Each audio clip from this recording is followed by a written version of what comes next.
Esta fotografía que están observando podría parecer, a primera vista, un típico retrato familiar de la época victoriana. 5 personas dispuestas en una composición formal, la iluminación cuidadosamente controlada, las expresiones apropiadamente solemnes para la época. Pero si estudian esta imagen con el cuidado que exige, si examinan la posición de las manos, la disposición de los cuerpos, los sutiles detalles que se acumulan hasta convertirse en algo profundamente incorrecto, comenzarán a comprender por qué esta única fotografía ha obsesionado a los investigadores durante casi 150 años. Esto no es simplemente un retrato familiar. Esta es una evidencia documental de algo que debería ser imposible, la prueba de que los muertos, bajo ciertas circunstancias, pueden ejercer voluntad e intención desde más allá de la tumba. En el otoño de 1874, en el condado rural de Wiltshire, Inglaterra, una familia llamada Ford posó para lo que creían que sería una fotografía conmemorativa. Richard y Elizabeth Ford habían soportado lo que ningún padre debería tener que sufrir, la pérdida de 3 hijos en el lapso de apenas 4 años. Su hija mayor, Catherine, había muerto a los 9 años en 1871, a causa de la fiebre tifoidea. Su hijo, William, la siguió a los 7 años en 1872, víctima de la difteria. Y la más pequeña, Margaret, de solo 5 años, había sucumbido a la escarlatina a principios de 1874. Los padres supervivientes, con los ojos hundidos y consumidos por el dolor, querían una única imagen que mostrara a su familia como había sido alguna vez, íntegra y completa. La práctica que solicitaron era común en la era victoriana. Conocida como fotografía compuesta o fotografía de espíritus, implicaba la combinación cuidadosa de múltiples imágenes fotográficas en una sola placa.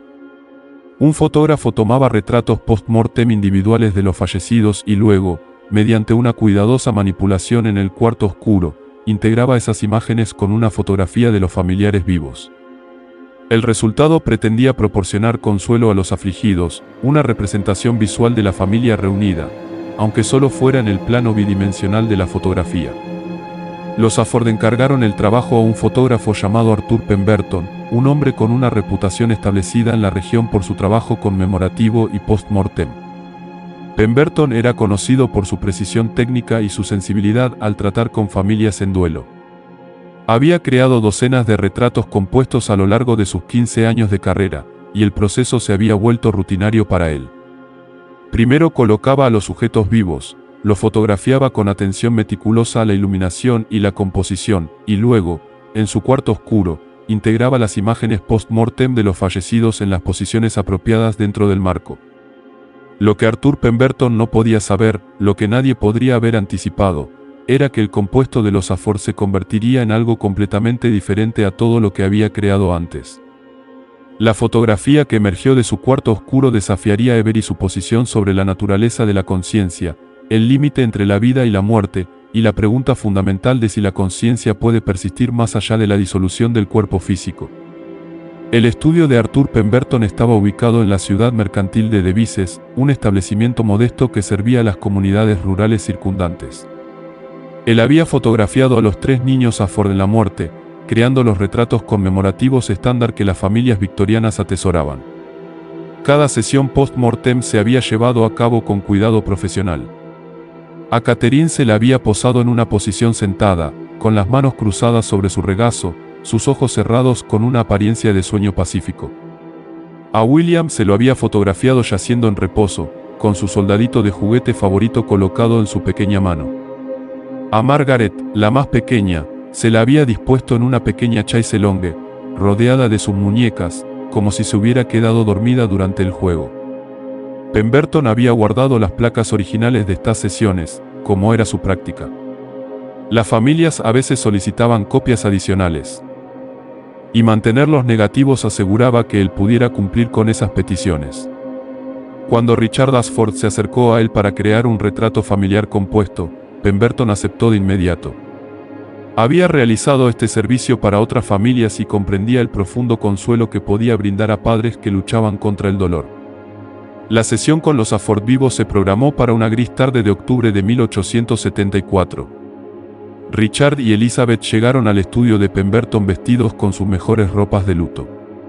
Elizabeth llevaba un vestido de seda negro con adornos de azabache, su rostro pálido y demacrado. Richard, un próspero granjero, llevaba un traje negro que le colgaba holgado del cuerpo. Había perdido mucho peso en los años de duelo.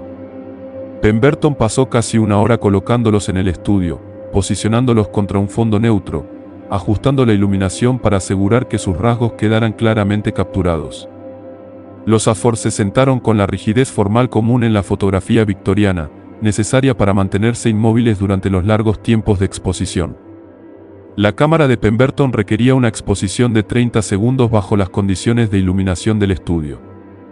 Durante ese tiempo, Richard y Elizabeth permanecieron inmóviles, sus expresiones fijas en la compostura solemne esperada de unos padres en duelo. Pemberton no notó nada inusual durante la sesión. La exposición se completó sin incidentes y los Afford se marcharon, con Pemberton prometiendo entregar el retrato compuesto terminado en una semana. Fue en su cuarto oscuro donde Arthur Pemberton se encontró por primera vez con la imposibilidad que perseguiría el resto de su vida. El proceso del cuarto oscuro le era familiar, un ritual que había realizado miles de veces. La luz de seguridad roja proyectaba su tenue resplandor sobre los baños químicos. El aire era espeso por el olor acre del revelador y el fijador. Pemberton trabajó con la eficiencia practicada de un artesano experimentado, revelando primero la placa de los Afford vivos, examinándola para asegurar una exposición y claridad adecuadas.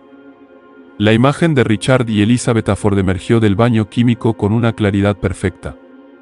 Pemberton colgó el negativo para secar y luego volvió su atención a la tarea más compleja de crear el compuesto. Recuperó las placas post-mortem de los tres niños y comenzó el meticuloso trabajo de posicionarlos dentro de la composición. Este proceso requería una planificación cuidadosa. Había esbozado dónde aparecería cada niño, Catherine de pie detrás del hombro izquierdo de su madre, William al lado de su padre, Margaret al frente, entre sus padres. La técnica que Pemberton usaba implicaba múltiples exposiciones y un enmascaramiento cuidadoso. Reexponía la placa que contenía a los Afford vivos, controlando cuidadosamente qué porciones de la placa recibían luz adicional, y luego superponía las imágenes de los niños fallecidos. Requería precisión, experiencia y una mano firme. Pemberton había realizado este procedimiento docenas de veces. Sabía exactamente cómo controlar la exposición, cómo mezclar las imágenes a la perfección, cómo crear la ilusión de que los 5 miembros de la familia habían sido fotografiados juntos.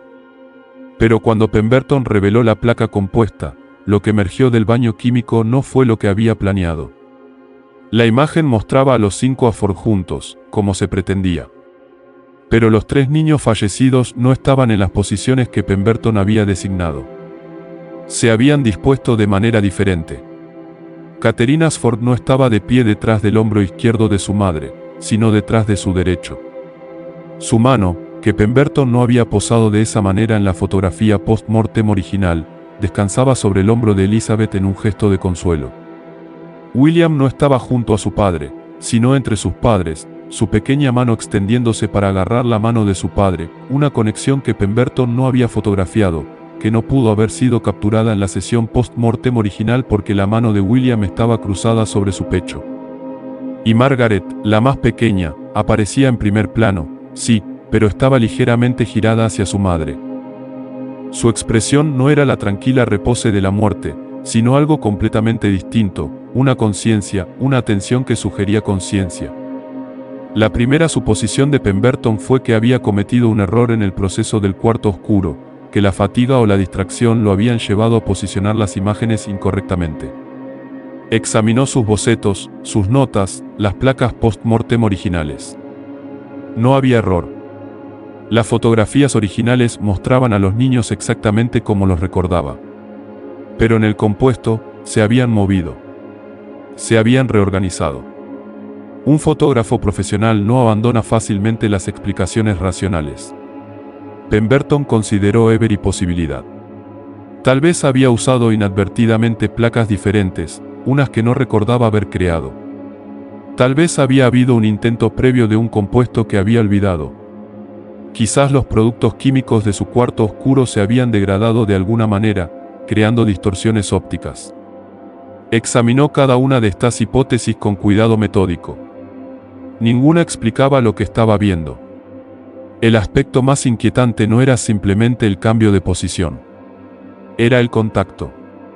En la fotografía post-mortem victoriana, los fallecidos se posaban en aislamiento.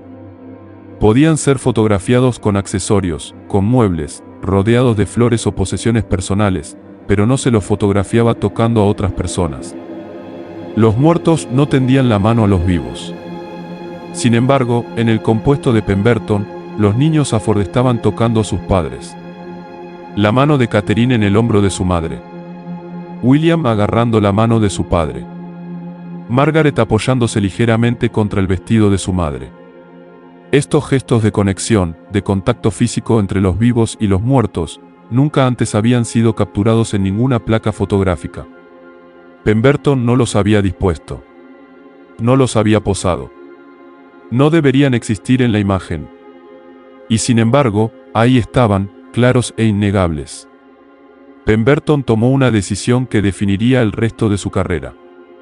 Intentaría el compuesto nuevamente. Comenzaría desde el principio, usando químicos frescos, verificando cada paso del proceso, documentando cada acción. Si había cometido un error, lo descubriría. Si había alguna explicación técnica, alguna anomalía química, se revelaría mediante una cuidadosa repetición. El segundo intento tuvo lugar 2 días después. Pemberton usó nuevas soluciones fotográficas, mezcladas esa misma mañana. Usó una nueva placa para la imagen de los Afford vivos, había expuesto múltiples placas durante la sesión original, una precaución estándar. Recuperó las placas post-mortem originales de los 3 niños. Esbozó su composición pretendida con una precisión aún mayor que antes, marcando posiciones exactas, midiendo distancias, calculando tiempos de exposición con exactitud matemática. El proceso tomó 4 horas. Pemberton trabajó con una concentración absoluta, siguiendo cada paso de su procedimiento documentado. Cuando finalmente reveló la segunda placa compuesta, sus manos estaban firmes, su proceso impecable. La imagen emergió del revelador con una claridad perfecta. Y mostraba exactamente la misma disposición imposible que el primer intento. Catherine detrás del hombro derecho de su madre, con la mano descansando en el hombro de Elizabeth. William entre sus padres, agarrando la mano de su padre. Margaret en primer plano, girada hacia su madre, con esa misma expresión de conciencia en su rostro. Los niños se habían dispuesto de manera idéntica en ambos compuestos, a pesar de los intentos de Pemberton por posicionarlos de manera diferente. Un hombre racional enfrentado a lo irracional tiene opciones limitadas. Puede negar lo que ve. Puede cuestionar su cordura. O puede aceptar que su comprensión de la realidad es incompleta.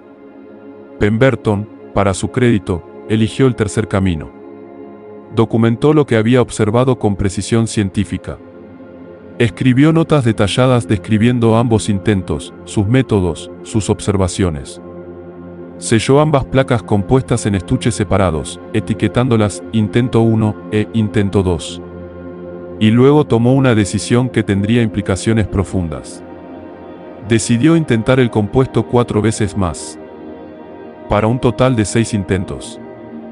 Variaría las condiciones sistemáticamente, diferentes químicos, diferente iluminación, diferentes horas del día, diferentes órdenes de exposición. Si había una explicación física para lo que estaba observando, la variación sistemática la revelaría. Este era el enfoque de la ciencia experimental, aplicado a un fenómeno que parecía trascender la explicación científica. Los intentos 3, 4, 5 y 6 tuvieron lugar durante la semana siguiente. Pemberton varió cada parámetro que pudo controlar. Usó diferentes marcas de productos químicos fotográficos. Ajustó los tiempos de exposición. Intentó los compuestos con luz de la mañana, de la tarde, de la noche. Cambió el orden en que integraba las imágenes de los niños. Intentó posicionarlos en diferentes disposiciones, en diferentes áreas del marco. Cada intento produjo el mismo resultado. Los niños aparecían en posiciones idénticas, haciendo gestos idénticos de contacto con sus padres. La mano de Catherine en el hombro de su madre. William agarrando la mano de su padre. Margaret apoyándose contra su madre. La disposición nunca variaba. Era como si los niños mismos estuvieran determinando sus posiciones, anulando el control técnico de Pemberton sobre el proceso fotográfico. Para el sexto intento, Pemberton había llegado a una conclusión que documentó en su diario, en una entrada fechada el 23 de octubre de 1874. La entrada, conservada en los archivos de la Royal Photographic Society, dice: he realizado este procedimiento 6 veces, variando cada parámetro controlable. El resultado es invariable. Los sujetos se disponen en una configuración consistente que yo no diseñé y no puedo alterar. Me veo forzado a concluir que no soy yo quien compone esta imagen. Algo más está determinando la disposición. Los niños saben que están muertos. Han elegido sus posiciones de acuerdo con algún principio que no puedo comprender. No interferiré nuevamente. Pemberton seleccionó una de las 6 placas compuestas idénticas como la versión final. Destruyó 5 de ellas, aplastando las placas de vidrio con un martillo, asegurando que nunca pudieran ser examinadas o reproducidas. Guardó una placa e hizo una sola copia de ella. Esta copia, junto con la placa restante, la selló en un estuche de madera con un relato escrito detallado de sus experimentos. Entregó la copia a Richard y Elizabeth Afford con instrucciones de que nunca debería ser fotografiada o reproducida. La reacción de los Afford al retrato compuesto no fue la que Pemberton esperaba. Elizabeth Afford miró la imagen durante un largo momento, su rostro era inescrutable. Luego comenzó a llorar, no las lágrimas de dolor que Pemberton había presenciado tan a menudo en su trabajo, sino algo diferente. Alivio, quizás. O reconocimiento. Se volvió hacia su esposo y dijo, con una voz que Pemberton nunca olvidaría: han vuelto a nosotros. Mira, Richard. Mira cómo se han dispuesto. En orden de nacimiento, de la mayor a la menor. Tal como siempre se posicionaban cuando nos reuníamos en la sala. Ellos recuerdan. Todavía saben quiénes son. Richard Ashford examinó la fotografía con una intensa concentración. Su respuesta fue más mesurada, pero no menos profunda. Sus manos, dijo en voz baja. Catherine siempre descansaba su mano en el hombro de Elizabeth cuando nos sentábamos juntos. Consolaba a su madre. Y William siempre estaba buscando mi mano, incluso cuando estaba enfermo. Y Margaret. Su voz se quebró. Margaret nunca podía quedarse quieta. Siempre se estaba apoyando contra su madre, inquieta, nunca del todo tranquila. Pemberton escuchó estas observaciones con una creciente sensación de algo que solo podía describir como asombro mezclado con temor. Los Afford estaban describiendo patrones de comportamiento, hábitos personales de sus hijos, patrones que Pemberton nunca había presenciado, que no podía haber conocido al crear el compuesto. Y sin embargo, estos patrones se reflejaban en las posiciones que los niños habían tomado en la fotografía. Elizabeth Ashford hizo entonces una declaración que Pemberton registró en su diario. Durante la exposición, cuando nos fotografió, sentí algo. Una presión fría en mi hombro. Exactamente donde está la mano de Catherine en la imagen. Y una frialdad alrededor de mi vestido, donde Margaret se está apoyando. Pensé que era mi imaginación, que mi dolor estaba jugándome una mala pasada. Pero era real, ¿verdad? Ellos estaban allí. Se dispusieron a sí mismos. Eligieron cómo estar con nosotros. Pemberton no tuvo respuesta. Entregó la fotografía, aceptó su pago y se fue de la casa de los Afford. Nunca habló públicamente sobre el caso durante su vida. El estuche de madera que contenía la placa restante y su relato escrito permaneció sellado en su estudio hasta su muerte en 1891. Su testamento especificaba que el estuche debería ser donado a la Royal Photographic Society con la instrucción de que permaneciera sellado durante 25 años después de su muerte. El estuche fue abierto en 1916, como se especificaba en el testamento de Pemberton. Los contenidos, la placa fotográfica, la única copia y el relato detallado de Pemberton, fueron examinados por un comité de fotógrafos y científicos. Su informe oficial, conservado en los archivos de la sociedad, es una obra maestra de cautela científica y lenguaje diplomático. Reconocieron la documentación como auténtica. Confirmaron que las descripciones técnicas del proceso de Pemberton eran consistentes con la práctica fotográfica de la época. Señalaron la inusual disposición de los sujetos en la imagen compuesta. Y concluyeron con una declaración que se ha vuelto famosa en la historia de las anomalías fotográficas: no encontramos evidencia de fraude deliberado o error técnico. Las circunstancias descritas por el señor Pemberton permanecen sin explicación por la teoría fotográfica actual. La fotografía en sí, la única copia que Pemberton había entregado a los Afford, permaneció con la familia durante 2 generaciones. Estuvo exhibida en su hogar, en la sala donde, según Elizabeth Afford, la familia se había reunido alguna vez en la configuración exacta mostrada en la imagen.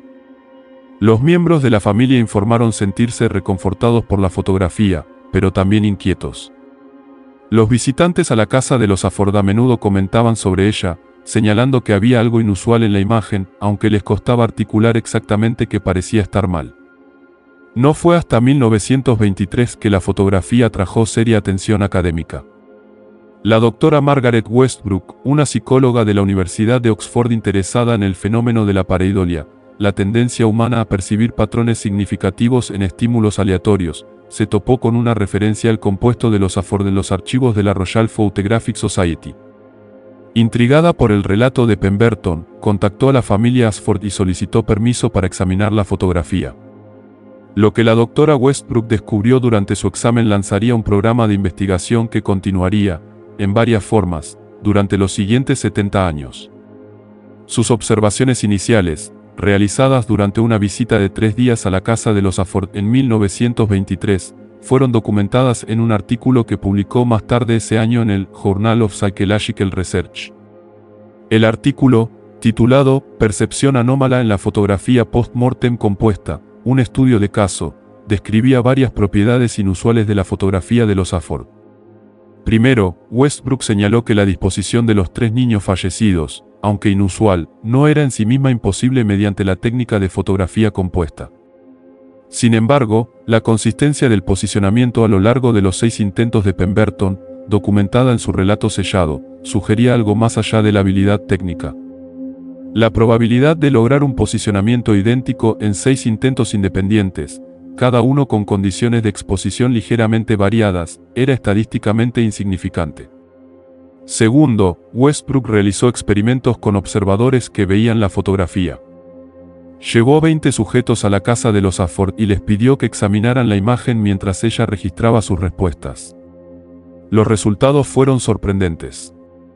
17 de los 20 sujetos reportaron una sensación de inquietud al ver la fotografía, aunque no podían articular por qué. 12 reportaron sentir como si los niños en la imagen estuvieran conscientes de ser observados. 7 sujetos reportaron sensaciones físicas distintas mientras veían la imagen: caídas de temperatura, sensaciones de presión en sus hombros o manos, una sensación de ser tocados. Más significativamente, 3 sujetos reportaron de forma independiente una observación idéntica: sentían que las posiciones de los niños en la fotografía eran correctas, de alguna manera que no podían explicar, como si la disposición siguiera una lógica o patrón que eludía la comprensión consciente y hablaba directamente a algún nivel más profundo de la percepción. La investigación de Westbrook fue innovadora, pero estaba limitada por la tecnología disponible en 1923. Podía documentar respuestas subjetivas, pero no tenía forma de medir objetivamente cualquier propiedad de la fotografía que estuviera produciendo estos efectos consistentes. Eso cambiaría en la década de 1950, cuando una nueva generación de investigadores obtuvo acceso a herramientas analíticas más sofisticadas. En 1955, el Dr. James Holloway, un físico especializado en química fotográfica de la Universidad de Cambridge, obtuvo permiso de la familia Afford para realizar un análisis técnico detallado de la fotografía. Holloway era escéptico de las explicaciones sobrenaturales y abordó el proyecto como un rompecabezas de química fotográfica y óptica. Creía que cualquier propiedad inusual de la imagen podía explicarse mediante un examen cuidadoso de su composición física. El análisis de Holloway, realizado durante un periodo de 6 meses, empleó múltiples técnicas. Usó microscopía para examinar la estructura del grano del papel fotográfico.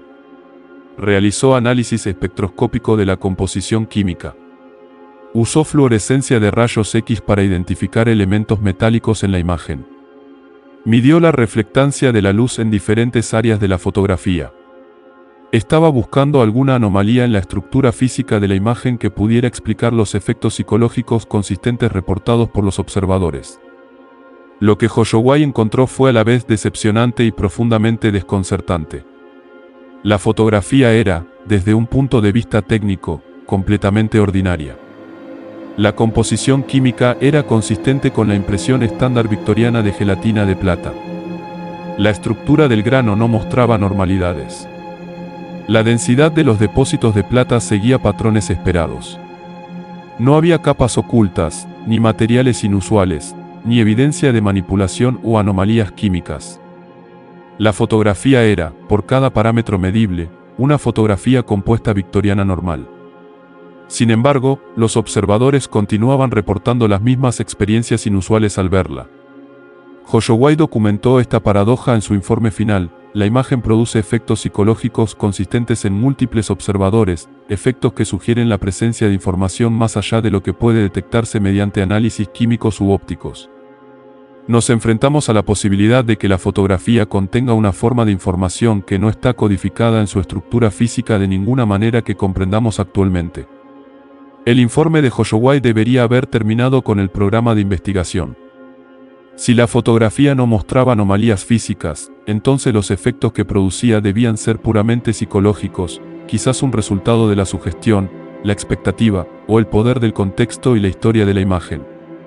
Pero el propio Hoshowai no estaba satisfecho con esta explicación. En una carta personal a un colega, conservada en los archivos de Cambridge, escribió: "No puedo quitarme la sensación de que nos estamos perdiendo algo fundamental. La consistencia de los efectos es demasiado grande para descartarla como sugestión. Hay información en esta imagen, información que afecta a los observadores de maneras predecibles.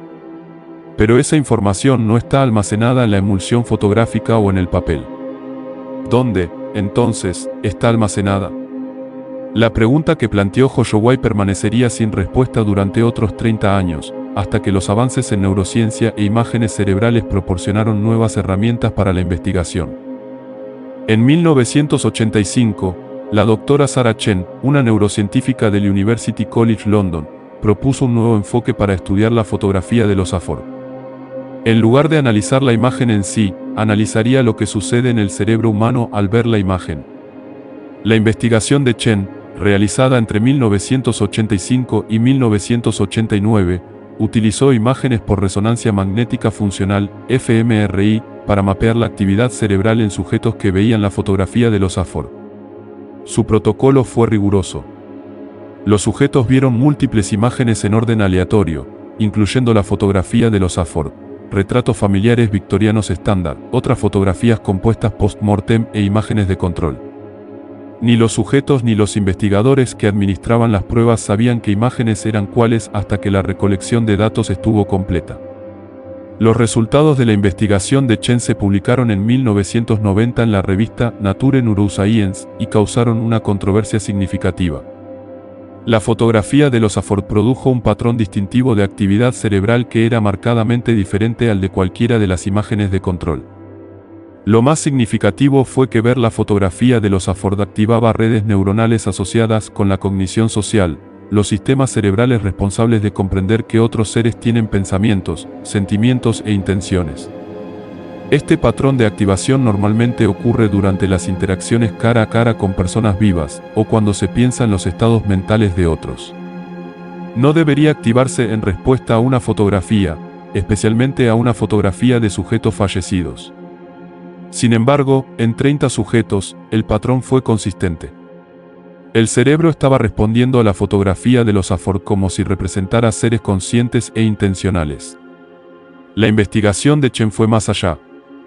Encontró que diferentes regiones de la fotografía activaban diferentes aspectos de la red de cognición social. El área de la fotografía que mostraba la mano de Catherine en el hombro de su madre activaba regiones neurales asociadas con el reconocimiento de gestos de consuelo y cuidado. El área que mostraba a William agarrando la mano de su padre activaba regiones asociadas con la comprensión del apego entre padres e hijos. El área que mostraba a Margaret activaba regiones asociadas con el reconocimiento de la atención y la conciencia en otros. El cerebro estaba leyendo la fotografía como si representara una interacción social compleja, con cada sujeto realizando acciones que transmitían intenciones y estados emocionales específicos. Pero estas acciones, estos gestos de conexión, no habían sido posados por Pemberton. Habían aparecido espontáneamente a lo largo de sus 6 intentos de crear el compuesto. Los niños se habían dispuesto de maneras que comunicaban significados específicos, significados que el cerebro humano podía reconocer e interpretar incluso 110 años después. La investigación de Chen sugirió una posibilidad extraordinaria, que la conciencia, o algún aspecto de la conciencia, podría influir en el proceso fotográfico. Que los niños Ashford, de alguna forma que persistía más allá de la muerte, habían ejercido intencionalidad al determinar sus posiciones en la fotografía. Que habían elegido disposiciones que comunicarían su conexión continua con sus padres, su conciencia de los lazos familiares, su deseo de ser reconocidos como aún presentes de alguna forma. Esta interpretación fue, por decirlo menos, controvertida. Muchos investigadores criticaron las conclusiones de Chen por ir mucho más allá de lo que sus datos respaldaban. Argumentaron que los patrones de activación cerebral podían explicarse por la composición de la fotografía en sí, que Pemberton, consciente o inconscientemente, había dispuesto las imágenes de maneras que imitaban interacciones sociales naturales, desencadenando las respuestas neurales esperadas. El hecho de que la disposición apareciera en 6 intentos podía explicarse por Pemberton recreando inconscientemente composiciones similares cada vez. Pero esta explicación tenía una debilidad significativa. No tenía en cuenta el testimonio de los Ashford de que las posiciones y gestos en la fotografía coincidían con patrones de comportamiento específicos de sus hijos, patrones que Pemberton nunca había presenciado. A menos que Pemberton hubiera absorbido de alguna manera información detallada sobre los hábitos de los niños a través de conversaciones casuales e incorporado inconscientemente esa información en sus compuestos, la explicación fallaba. El debate sobre la fotografía de los Ashford continuó durante la década de 1990 y hasta el siglo XXI. Se realizaron investigaciones adicionales, con técnicas de imágenes cerebrales cada vez más sofisticadas. El hallazgo consistente en todos los estudios fue que la fotografía producía patrones de activación neural asociados con la percepción de agencia consciente y acción intencional.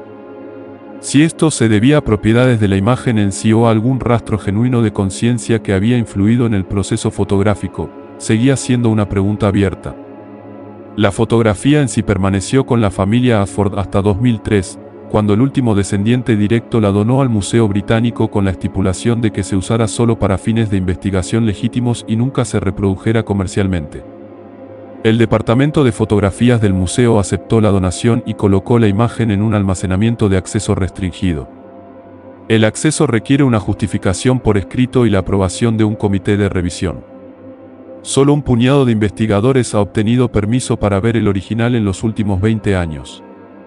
Uno de estos investigadores fue la doctora Emma Blackwood, una neurocientífica cognitiva que realizó el estudio más reciente de la fotografía en 2018. Blackwood utilizó técnicas de vanguardia en imágenes neurales y reconocimiento de patrones con inteligencia artificial. Creó mapas detallados de exactamente qué características visuales de la fotografía activaban redes cerebrales específicas. Su investigación confirmó y extendió los hallazgos anteriores de Chen. Pero Blackwood hizo un descubrimiento adicional que tiene implicaciones profundas. Usando algoritmos de aprendizaje automático entrenados para reconocer patrones en datos neurales, Blackwood descubrió que la respuesta del cerebro a la fotografía de los Ashford contenía información que no era accesible conscientemente para los espectadores. Cuando los sujetos miraban la fotografía, sus cerebros procesaban información sobre las relaciones espaciales entre las figuras, la direccionalidad de los gestos, la dinámica implícita del grupo, información que permitía al cerebro construir un modelo detallado de la interacción social que se estaba representando. Pero cuando se les pidió a los sujetos que describieran lo que veían en la fotografía, no podían articular la mayor parte de esta información. Informaban sentir que algo era significativo en la disposición, pero no podían explicar qué. El cerebro sabía algo que la mente consciente no. La fotografía se estaba comunicando a un nivel por debajo de la conciencia, hablando directamente a los sistemas neurales que evolucionaron para reconocer e interpretar el comportamiento social en otros seres humanos. Y el mensaje que se comunicaba era consistente: estos niños estaban actuando con intención, eligiendo sus posiciones para mantener conexiones con sus padres que la muerte no había cortado. El hallazgo más controvertido de Blackwood surgió de un análisis comparativo.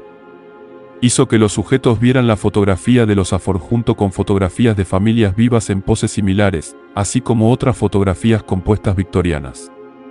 Los patrones de activación neural para la fotografía de los Afford eran más similares a los producidos por fotografías de familias vivas que a los producidos por otras fotografías compuestas.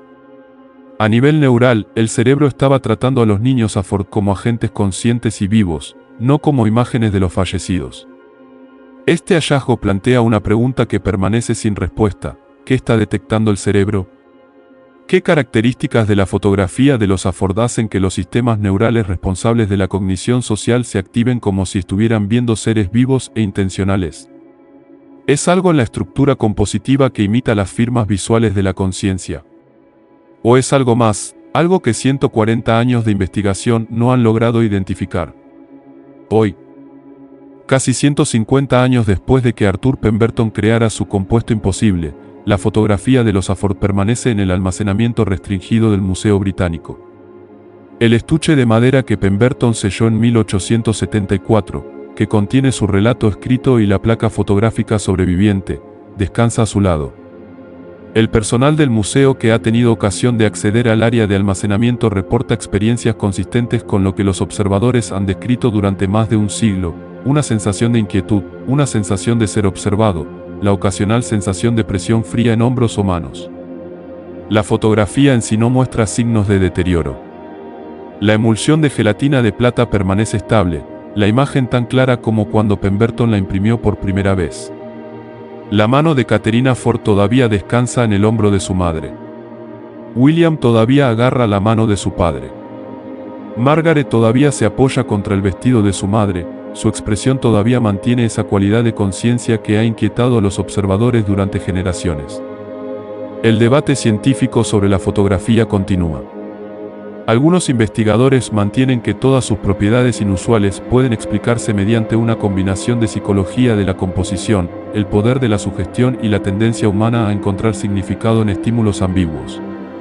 Otros argumentan que los efectos consistentes a lo largo de generaciones de observadores, los patrones de activación neural y las circunstancias documentadas de la creación de la fotografía apuntan a algo genuinamente anómalo, evidencia de que la conciencia puede, bajo ciertas circunstancias, influir en procesos físicos de maneras que aún no comprendemos. Pero quizás el legado más significativo de la fotografía de los Afford no es científico, sino filosófico. Nos obliga a enfrentar preguntas sobre la naturaleza de la conciencia, la posibilidad de la persistencia más allá de la muerte y los límites de nuestra comprensión. Si la investigación es correcta, si los niños Afford realmente influyeron en la composición de su propio retrato conmemorativo, entonces debemos reconsiderar suposiciones fundamentales sobre la relación entre la conciencia y la realidad física. La fotografía permanece en silencio sobre estas preguntas, sin ofrecer respuestas definitivas. Pero continúa hablando, a su manera, a todos los que la ven con suficiente atención. Los niños se han dispuesto a sí mismos. Han elegido sus posiciones. Han extendido la mano para mantener el contacto con sus padres, desafiando los límites que la muerte supuestamente impone. Y al hacerlo, nos han dejado con una imagen que desafía nuestra certeza sobre la finalidad de la muerte y la naturaleza de la conciencia misma. Arthur Pemberton escribió, en su última entrada del diario sobre el caso, una declaración que se ha convertido en una especie de epitafio para este misterio perdurable: me veo forzado a concluir que no soy yo quien compone esta imagen. Algo más está determinando la disposición. Los niños saben que están muertos. Han elegido sus posiciones de acuerdo con algún principio que no puedo comprender. No interferiré nuevamente. Él no interfirió. Documentó lo que observó, selló la evidencia y la dejó para que las generaciones futuras la interpretaran. Los niños permanecen como se dispusieron a sí mismos, congelados en plata y papel, sus manos extendiéndose a través del vacío entre la vida y la muerte, manteniendo conexiones que deberían haber sido cortadas pero que de alguna manera perduran. Si lo que persiste en esa fotografía es conciencia genuina, o simplemente la interpretación del cerebro de patrones visuales que imitan la conciencia, sigue siendo una pregunta abierta. Pero para aquellos que han estudiado la imagen más de cerca, que han sentido sus efectos y documentado sus propiedades, la distinción entre estas posibilidades parece importar cada vez menos. La fotografía existe. Produce efectos consistentes. Comunica algo que el cerebro humano reconoce como intencional, consciente, significativo. Y después de 150 años de investigación, no estamos más cerca de explicar cómo esto es posible de lo que lo estaba Arthur Pemberton en 1874. Cuando se paró en su cuarto oscuro, examinando una imagen que no debería existir, y se dio cuenta de que los niños muertos que había fotografiado se habían dispuesto a sí mismos de acuerdo con su propia voluntad, su propia intención, su propia comprensión de quiénes eran y qué significaban el uno para el otro. El compuesto de los Afford permanece, silencioso y elocuente, una ventana a un misterio que quizás nunca sea completamente comprendido. Los niños nos observan a través de los siglos, sus posiciones elegidas, sus gestos deliberados, su presencia innegable. Todavía están allí, detrás del vidrio, en la plata, aferrándose unos a otros y a sus padres con una determinación que la muerte no pudo disminuir. Y nos quedamos para preguntarnos, ¿qué otra evidencia de conciencia que persiste más allá de la muerte existe en el mundo, sin reconocer, pasada por alto, sellada en archivos y colecciones familiares, esperando a que alguien con ojos entrenados para ver lo que ha estado allí todo el tiempo? Gracias por escuchar nuestra historia. No olvides suscribirte, activar la campana, darle like y compartir este video.